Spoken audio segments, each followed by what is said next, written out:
دوستو، ایک سچا مسلمان ہوتا ہی فنڈامنٹلسٹ اینڈ ایکسٹریمسٹ یعنی بنیاد پرست اور انتہا پسند ہے، بلکہ اگر یوں کہوں کہ جو بنیاد پرست اور انتہا پسند نہیں وہ مسلمان ہی نہیں تو بے جانا ہوگا۔ چلیے اس بات کو سمجھنے کے لیے اسلام کے فنڈامنٹلز میں ایکسٹریمزم پر بات کرتے ہیں۔ کلمہ طیبہ جسے پڑھ کر کوئی اسلام کے قلعے میں داخل ہوتا ہے، میں سب سے پہلے اللہ تبارک و تعالیٰ کی وحدانیت کا زبانی اقرار اور دل سے تصدیق ہے۔ جب تک کوئی پختگی سے اس پر ایمان نہیں لاتا مسلمان ہو ہی نہیں سکتا۔ اللہ تبارک و تعالیٰ پر یقین رکھتے ہوئے وہ دنیا کے کسی بھی من گڑت معبود کو اللہ سبحانہ و تعالیٰ کی لازوال بادشاہت میں شریک نہیں کر سکتا، یعنی دوسرے تمام مذاہب کے خداؤں کی نفی۔ کیا آپ نہیں سمجھتے کہ یہی بنیاد پرستی اور انتہا پسندی ہے؟ کلمہ طیبہ کے دوسرے حصے میں جب تک انسان آقا کریم علیہ السلام کی رسالت و بندگی کی زبانی اور قلبی تصدیق نہیں کرتا، نیز آپ صلی اللہ تعالی علیہ وآلہ وسلم کو خاتم النبیین تسلیم نہیں کرتا، کسی بھی طرح دعوی ایمان نہیں کر سکتا۔ یعنی آقا کریم علیہ الصلوۃ والسلام کی نبوت میں کسی بھی دوسرے کو شرکت کی گنجائش نہ دینا۔ کیا آپ نہیں سمجھتے کہ یہی بنیاد پرستی اور انتہا پسندی ہے؟ فرشتوں کے وجود اور ان کی حقیقت کے اسلامی نظریے کا اقرار ہی ایمان ہے۔ اس میں کسی بھی دوسرے مذہب کی تعلیمات، مثلا حضرت جبرائیل علیہ السلام کی الوہیت میں شرکت یا نعوذ باللہ فرشتوں کو اللہ کی بیٹیاں تسلیم کرنا کا مکمل رد ہی شرط ایمان ہے۔ کیا آپ نہیں سمجھتے کہ یہی بنیاد پرستی اور انتہا پسندی ہے؟ قرآن مجید فرقان حمید کو اللہ تبارک و تعالیٰ کی طرف سے آخری صحیفہ ہدایت تسلیم کرنا، باقی 3 کتابوں توریت، زبور اور انجیل کو تحریف شدہ اور منسوخ شدہ سمجھنا ہی اصل ایمان ہے۔ یعنی قرآن مجید کے علاوہ باقی تمام مذاہب کی کتب کی عملی حیثیت کا انکار۔ کیا آپ نہیں سمجھتے کہ یہی بنیاد پرستی اور انتہا پسندی ہے؟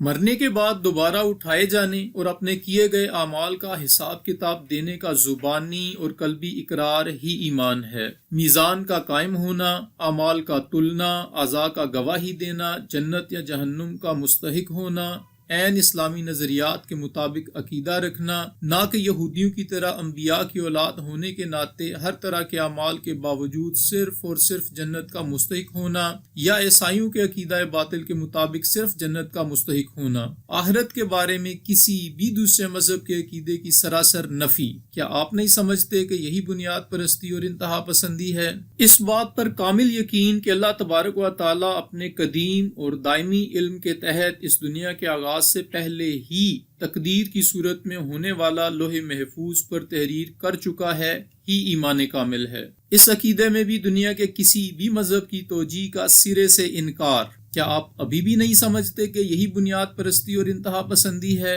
ان ساری باتوں کا تعلق ہمارے ایمانیات سے ہے۔ اب آپ ہی بتائیں ان میں سے کس بات میں اسلام دوسرے مذاہب کے لیے لچک رکھتا ہے؟ ان ادر ورڈز، ان عقائد میں کسی بھی قسم کی لچک رکھنے والا شخص کسی بھی حساب سے مسلمان کہلا سکتا ہے؟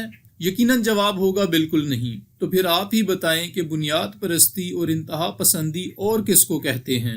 چلیے ایک دوسرے زاویے سے اس بات کو دیکھتے ہیں۔ عمارت اسلام 5 ستونوں پر کھڑی ہے۔ پہلا ستون تو ایمانیات ہی ہے جس کا ذکر ہو چکا۔ دوسرا ستون نماز ہے، جن میں 5 مرتبہ اپنے مقررہ وقت پر قائم کرنا ضروری ہے۔ فرض نمازوں میں اضافہ یا کمی آپ کر نہیں سکتے، وقت تک آپ تبدیل نہیں کر سکتے، نہ وقت سے پہلے ادا کر سکتے ہیں نہ وقت کے بعد۔ البتہ وقت کے بعد قضا ہو سکتی ہے، لیکن پھر بھی آپ پابند ہیں۔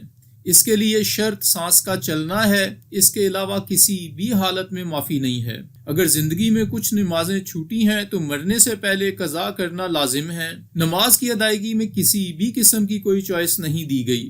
کیا آپ نہیں سمجھتے کہ یہی بنیاد پرستی اور انتہا پسندی ہے؟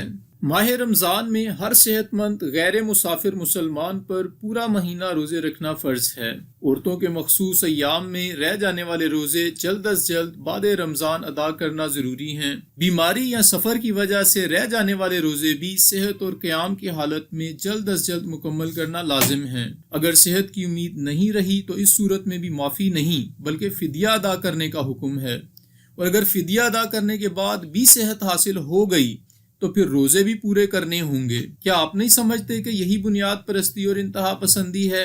اگر مسلمان کے پاس صاحب نصاب ہونے کے بعد ضرورت سے زائد مال پورا سال پڑا رہے تو اس پر 2.5% زکوٰۃ ادا کرنا فرض ہے۔ کسی بھی قسم کی روح رعایت اس میں بھی نہیں دی گئی۔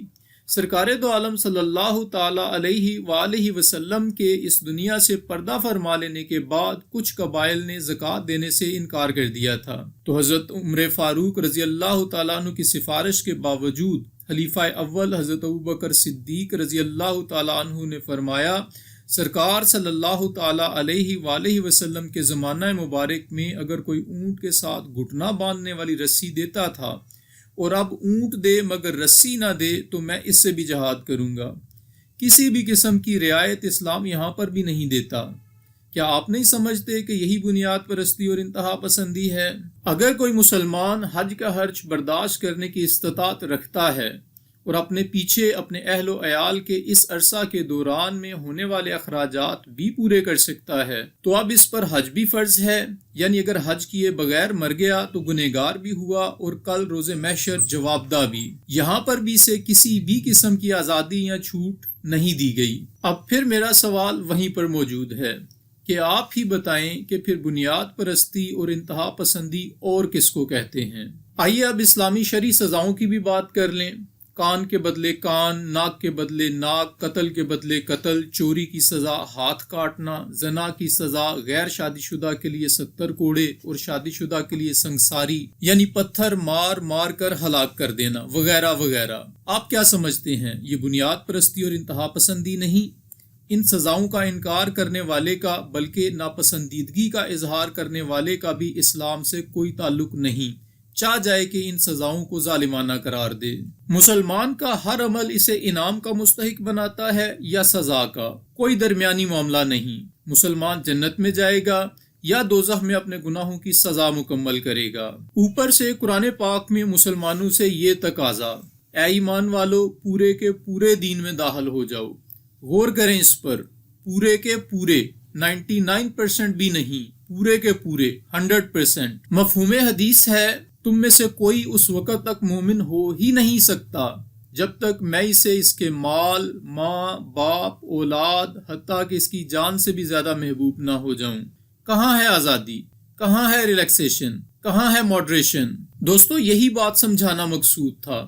مسلمان ہوتا ہی فنڈامنٹلسٹ ہے، ہوتا ہی ایکسٹریمسٹ ہے، بیکاز بنیاد پرستی اور انتہا پسندی کے بغیر مسلمان کامل مومن ہو ہی نہیں سکتا۔ دوستو اگر آپ کو میری یہ پریزنٹیشن پسند آئی اور آپ اس سے اتفاق کرتے ہیں تو اسے ضرور اپنے لوڈ ونس کے ساتھ شیئر کریں، اور ہاں گھنٹی کا بٹن دبانا مت بھولیں، کیونکہ اسی صورت ہی آپ میری نئی آنے والی ویڈیوز حاصل کر پائیں گے۔ اسلام زندہ باد۔